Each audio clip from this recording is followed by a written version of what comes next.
residential tech talk, lighting specialist, residential tech. Welcome to Residential Tech Talks. I'm Jeremy Glowacki, Executive Editor of Residential Tech Today. On this week's podcast, Daryl Friedman joins us from CEDIA headquarters in Fishers, Indiana, where he is wrapping up his first year as the association's global president and CEO.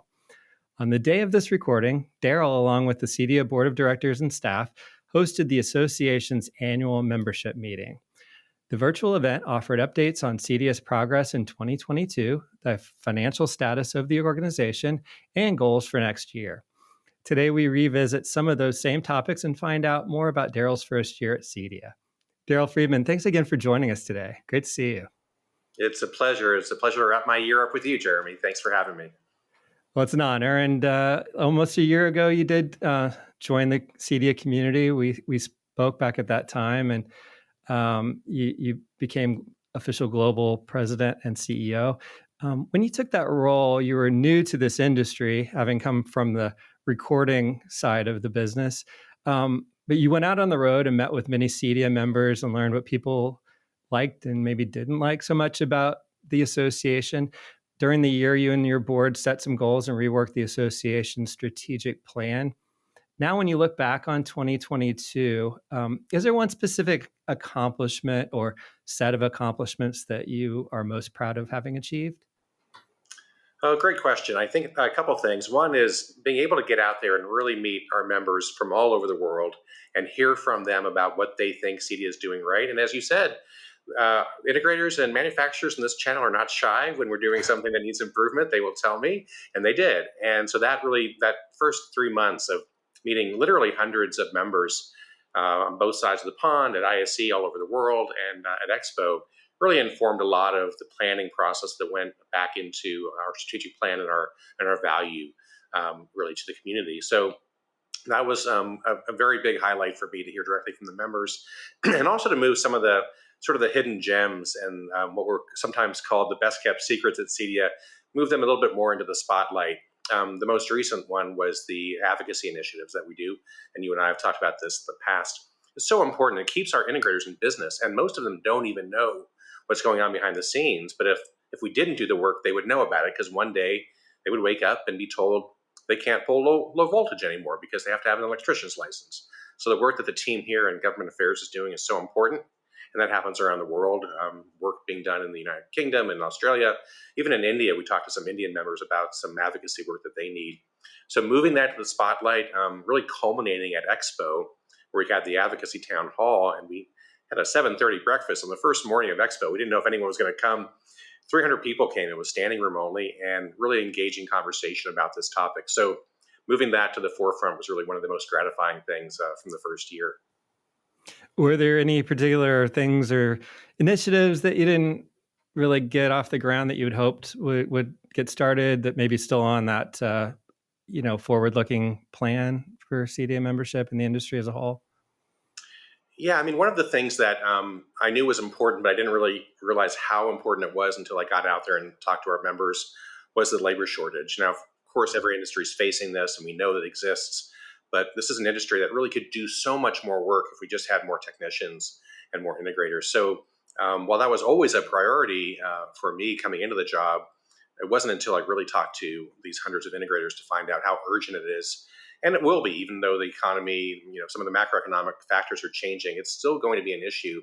So I would have liked to have launched that program this year. But the good news is we will be launching a very robust program in the first month of next year, and announcing a lot of that at ISE. But essentially, you're going to have a very important three-pronged approach to getting more technicians in, getting those young people to hear what a great industry this is. Imagine if you can get trained without having the debt of a 4-year college, get a job immediately, do work with cool technology, and make people happy in their homes. I mean, it's a great story to tell. So I'm looking forward to getting to that early next year.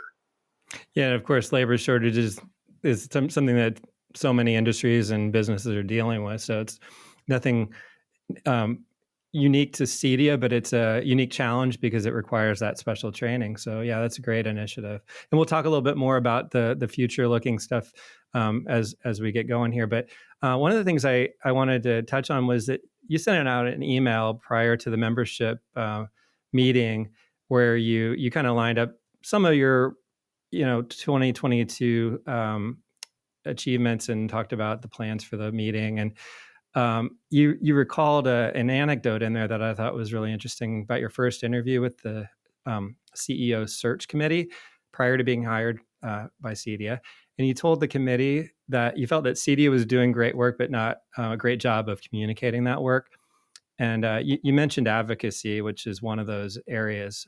What were the other specific areas that you saw as the association's strengths as an outsider looking in, and things that you know very well now as the CEO?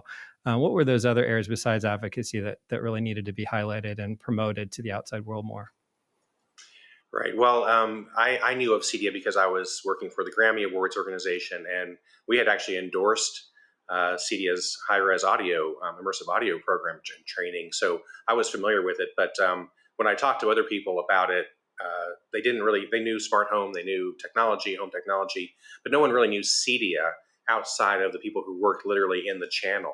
So I think the main thing that I was telling the search committee was I really want to make this more of a recognized industry. You know the design industry exists, the architecture industry exists, but people don't generally know there is a professional trained industry that puts technology in the home. So the story I told the search committee when I came into my first interview was, I went upstairs after I got the call. I went upstairs to my wife's home office because I knew that if I searched CEDIA, it was going to be well known because I had already been familiar with it. But I went up to my wife's office and I just said, we're going to outfit this home with technology, go online and try and figure out how to do it.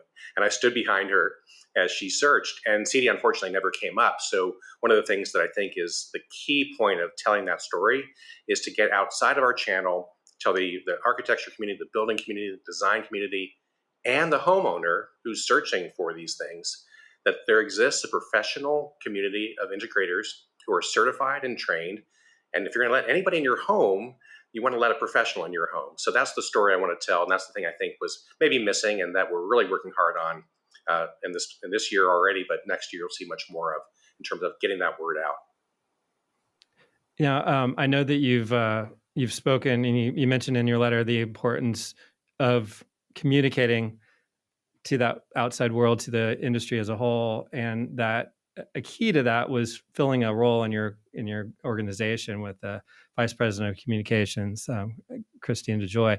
Now, how important is her role, and what do you hope that her team is able to accomplish in championing CEDIA to the channel and the other industries related to CEDIA?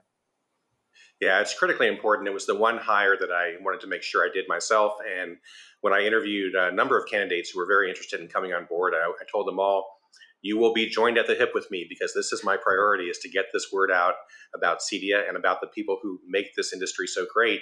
So after a very robust search of numerous candidates, we hired Christine DeJoy, who came in as our VP of Communications in August. And she has a great background both in the commercial and nonprofit side, so she can help us. She understands the world that we live in as an association, but she also has connections and understanding of that corporate world where we need to be much more visible. So she came in to lead an incredible team. Really, the marketing and communications people here were fantastic. It was just missing that one piece at the top to really synthesize everything and bring it together and professionalize us. And I think now going forward with Christine and her team, we're going to be able to tell that CEDIA story much better. And in your role, you've made an effort to listen to CEDIA members around the world, like you said, and you've also obviously met with your board of directors and staff. In what ways has their input informed the revised strategic plan? I hear that reference. It came up today in the meeting. What's revised about the strategic plan and the suite of offerings that CEDIA is working on? Yeah, well, I just want to say one word about the board since you mentioned it. This board is doing exactly what a board should be doing, which is to provide guidance and oversight for me, give me the feedback. They're the elected representatives of the community, so they're the sounding board I go to first when I have an issue. They're all integrators from all different sizes, manufacturers from all over the world. So they're doing exactly what the board should be doing. And I think CEDIA's had a history of having different boards come in, and then the focus will change based on the board. And CEDIA kind of wavered in terms of its focus because there wasn't a set sort of North Star. So what this board said, Daryl, you and your team, you are managing this company. We're here to give you guidance and oversight. We're going to approve the strategic plan, but you're going to implement it. And it's going to be 3 years. So why we needed a strategic plan was we didn't have one. The last one had expired, but it was also overly complicated and wasn't really followed. It was divided into really a siloed approach of different departments where departments were really almost competing with each other for resources and attention. What we wanted to do with this plan was really make a cohesive plan that, we're all in this together. We're all going to make CEDIA great. It doesn't matter what job you hold or what title you hold, you're working toward this common goal. And the common goal at the end is to make CEDIA the most recognized and worldwide recognized understanding of everyone about the smart home industry. So whether you're in design and build or whether you're a homeowner, you're going to understand that there is a profession, a CEDIA industry where integrators are trained and they're going to come into your home certified, and that's going to be a profession equal at the table with all the other trades. So we've started with this value proposition of the ACE, as we call it, our advocacy, connection, and education. And next month, we'll be unveiling to all of our volunteers and committee members the strategic plan and the vision so everybody can work on the same page and work toward the same common goal. And I was impressed to learn that to make all this happen, you've actually balanced your budget. You're in a pretty good financial place now for the first time in maybe the past 5 years. And there are a lot of factors that went into that. Selling at the expo started, I guess, the process. And then, of course, the pandemic and cancellation of events, which are revenue sources. But what were some of the keys to accomplishing what Corey Dickerson, your Senior VP of Finance and Operations, explained in the meeting this morning, getting that balanced budget and getting things lined up as far as the finances going forward for CEDIA and to achieve some of these objectives? Right. Well, first I want to say that the last 5 years, even though it hasn't been a balanced budget, it's no criticism of my predecessors. It's been a very challenging time. So after the show was sold, that whole income stream, of course, went away in terms of now it's a small royalty payment rather than all the profit from the show. But then you have a pandemic hit, and then there were also investments that needed to be made in this company and that my predecessors made. So it was really operating in a deficit. Understandably, but we decided, you can't do that forever, and it's time to kind of buckle up and batten down the hatches here and have a little more fiscal discipline. So on the revenue side, we're really growing that revenue. One thing is our tech summits are becoming very popular. They're a great resource for the industry to have a very different kind of model. So we always want people to go to Expo if that's the main place to see this technology. But there's also, in addition to that, many of those same manufacturers find a very simplified local, tabletop exhibit can be useful in the local community. And those are becoming very good revenue drivers for us. Of course, ISE came back in full force, so that helped as well. So on the revenue side, we're looking at new approaches, even utilizing this beautiful building I'm in today. We want to make sure that we monetize that properly. And there's a lot of space that goes unused that could be rented out.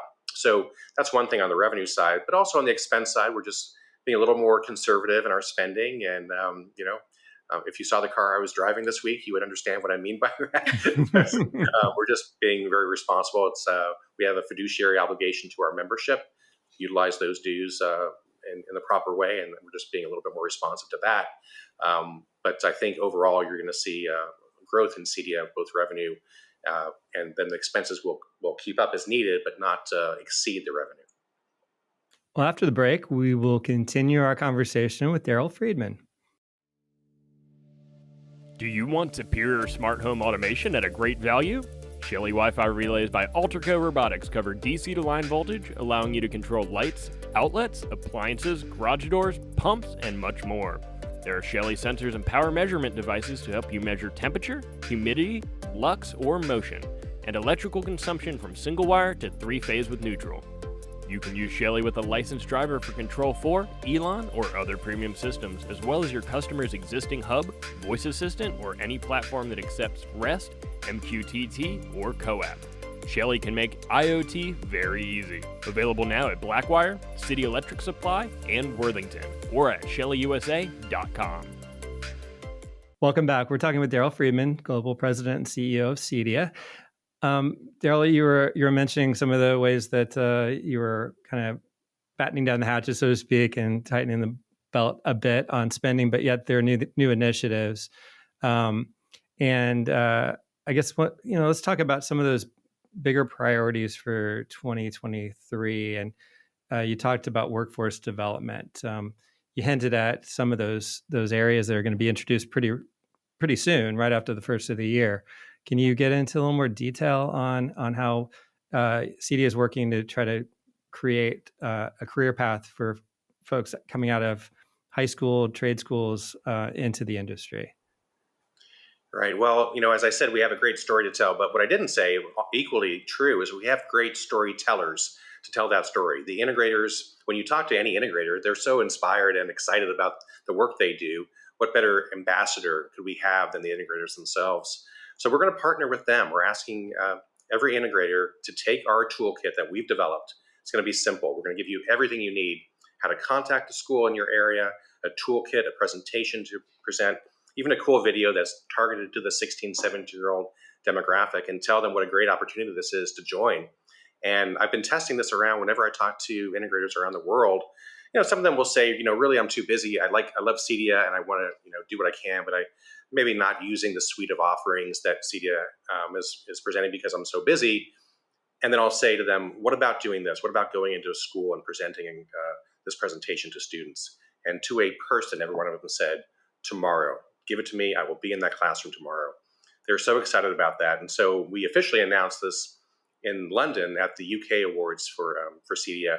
And I had an audience of 300 people. And I asked them, I said, if you will commit tonight, I want you to raise your hand and tell me if you will commit to this one school, one time in this next year.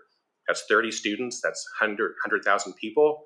And every hand went up. And then if we ask every one of our 4,000 members to do that, then we've got quite a reach of students to reach. So yeah, we may not be the biggest industry, and we know other industries are also suffering from labor shortage. But I think with the story we have to tell and the storytellers that we have to tell it, we can do a great job of bringing some of those people into our industry and really releasing some of the pressure that we have on the labor issue.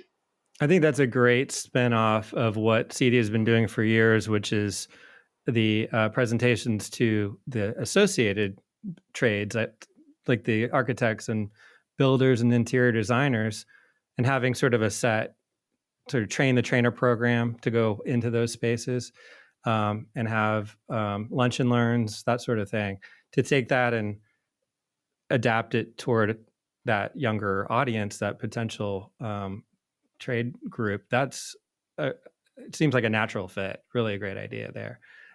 You're also doing the Tech Summit editions. You said you're inviting in young people to explore the Tech Summits as well. That's already happening, isn't it?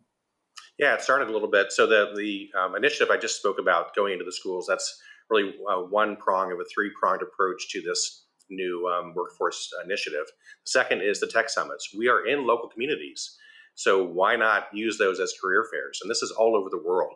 We're going to bring students in, touch and feel the technology, talk to integrators, bring their resumes, even maybe take some training and learn an introductory course about this industry. So I think the Tech Summits paired with that presentation in the schools will be great. And then the third element, which I think hopefully these first two will lead to, is a student affiliation at CEDIA. So you can actually, without being an official member of CEDIA, you can be affiliated with our association if you're interested as a young person. Look at some of the videos and some of the training we have and get introduced to this industry. And we think all three of these programs are going to combine to produce a new pipeline of workers into our space. Yeah, and I know another initiative when you're talking about communicating is making CEDIA more widely known to the other trades again, and certification is part of that. So what is the plan exactly for getting certification more widely recognized outside CEDIA? Well, people need to be asking for it. So right now, I think if an integrator went into someone's home, most likely the homeowner is not going to know enough to say, are you CEDIA certified? We want to change that because we want the homeowner to have that confidence, that stamp of approval, good housekeeping seal, if you will, or good smart housekeeping seal, even if you know that expression from back in the day. And so we need to create that pressure from the community itself, the end user itself, to understand it's important to have a trained and certified instructor.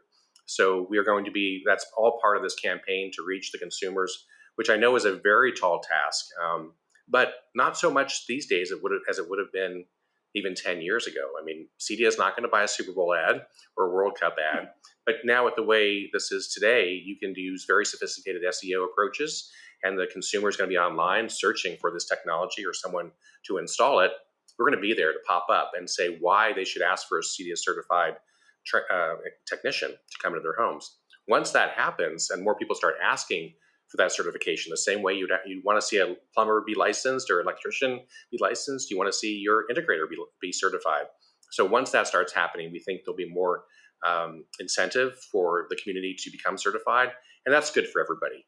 Because if there's one story that resonates with me from what I've heard from all my travels, is when there's an untrained entrant into the field who goes into a home and doesn't do a good job, it really affects everybody. It affects the very top integrator, because the reputational damage that's caused is hard to overcome, even though they are at the top of their game. So we want to make sure the whole industry, the bar is raised, and certifications will help do that. And you already mentioned the importance of the ongoing advocacy that CEDIA is known for, and it was the thing that you were told was the best kept secret, or I don't know if that's best kept, but it's the secret that no one knows that is so important to what CEDIA does and what value it brings to membership and in the industry as a whole. How is CEDIA continuing to work to protect the business environment through working with legislation and advocacy? Well, I'll start in the U.S. In the United States, we have one person doing the government affairs work. He's a superhero, Darren Rubin. Many of you know him. I think he's been on your show. Yep. And we need to, so it's been very limited to U.S. A lot of it's been U.S. state-based legislation, regulatory issues, licensing issues. But there are also major federal issues in the United States that affect our industry. Chip shortages, the CHIP Act was just passed. We have trade issues, we have tariff issues. So all of those things, that even data privacy will come into play. And we need to be at the table. Our integrators need to have a voice and a seat at that table. So that's going to be expanding in the US and throughout North America. And then not just the United States. I think we're seeing already the great work that's happening in the EMEA office for CEDIA, where they're working with, they literally went to the House of Lords for a presentation and getting some of the new construction in the UK certified to be smart technology to help disabled people work. So that's going to continue on. We have some ideas in Australia. We have some ideas, tax issues I've heard about from some of our members in India. So we really want to make this a worldwide emphasis for CEDIA to make sure the business environment is protected so that the integrators can do the jobs they do without interference or unfriendly legislation. And I think the big message at the advocacy town hall was the message that Darren's been trying to deliver for years, and a lot of folks do get involved, but it kind of then it's forgotten, is that feet on the ground kind of approach, that if you hear something happening in your local community or your state, and Darren, who tracks everything, isn't aware of it for some reason, that it's great to feed that information back. But also, if he has that information, he needs to reach out to you and become that sort of spokesperson locally or regionally, that puts a human face to what's happening, right? So that involvement from the membership, it's a lot of what the theme is, I think, right now with what we're talking about, is that involvement from the membership. And that's right. And that feeds into advocacy as well. So important in advocacy. And as you know, all politics is local. So when we go into Michigan and talk about an issue, it's one thing for, association to be there. It's a very different thing for their constituents to come in and their bosses, the people. I always tell our members, you are the boss of those legislators. You can hire them and you can fire them. They listen to you more than they listen to anybody else. So we want to make sure that we have those. We just had the local congresswoman representing this district, Victoria Spartz, come to our headquarters and tour the facility and learn about our industry and meet some of our staff who are her constituents. And that makes that kind of impact. I know one of Darren's goals this year is to have 40 state captains in the United States, to have 40 people 40 out of 50 states will have state captains who will be in charge of the advocacy work in those states. And we hope to have one in-person advocacy day somewhere in the country where we can actually test drive this idea of having our members come to the State House in real life and talk and sit down and meet with those members of the state legislature to make those connections. So very excited about what's happening in that front. That is exciting and very important. I think one of the most important parts of what CEDIA does for sure. And I guess lastly, I was kind of pleased to learn during the meeting today that the membership is actually growing. You're up to around 4,000 members, which is it's a good number from where it had been. I've heard. So things are improving in terms of the buy-in, I guess, from the industry and being CEDIA members. So good note there. Just thought I'd mention it as well. Thank you. Yeah, we're excited to see that grow, and we can expect it to continue. I mean, I think we've done a better job this year of explaining those intangible values. It's one thing to say, yes, you're a CEDIA member, you will get these discounts. There's a trade-off here, but it's a very different thing to say, all these intangible benefits. We're bringing people into the workforce. We're protecting your business environment. We're making your industry more aware and more professionalized to consumers, design and build. Those things that actually you can benefit from whether you're a member or not. But this community, they want to support those efforts and they become members. So we want to be that beacon for the industry, and we think those numbers will continue to grow. Yeah, and the collaboration, you may not be friends with your local competitor, but throughout the country to have something in common, to be able to connect with peers, and you see that so much. It's that peer-to-peer insight that you gain. CEDIA is one of those avenues, and to be a CEDIA member, to be a fellow CEDIA member with someone, I think is very valuable. It's a good partnership and opportunity to be in the same tribe, so to speak. So hopefully that continues to grow and see that your leadership is really guiding the association in the right direction, and you got a good board behind you and staff, of course. And I guess for folks who wanted to check out the membership meeting, the CEDIA members who weren't able to view that today, is that something that's on demand as well on the website? On our Vimeo channel? Yes, we'll be having that on our Vimeo channel, and it will be available to watch afterwards. Most people actually watch it after the fact. Obviously, it's a busy time of year for folks, and I think many of them will be watching at their leisure over the break.